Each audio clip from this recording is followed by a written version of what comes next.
nakita sa Ayan. Maraming salamat, Ayan. Siyempre, lahat naman tayo masaya kasi na nagpunta talaga yung talagang willing talaga na magpunta dito. Oo.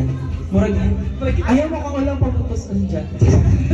Ayaw mo kang ulang pamutos dyan. Ayaw mo pag-sharon dyan. Basic, bisan lilining among balat. So, ayan, mag-start tab. Bago mag-start yung party natin, hindi naman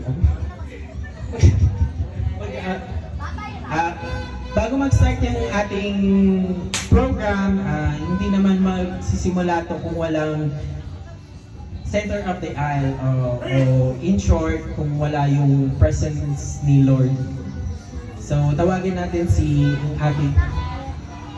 ang ating fresh LPT graduate, Erwin. Hallelujah. To lead our prayer.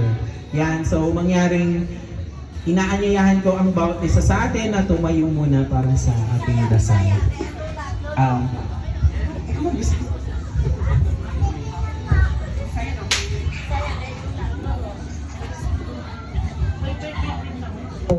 Let us put ourselves in the holy presence of the Lord.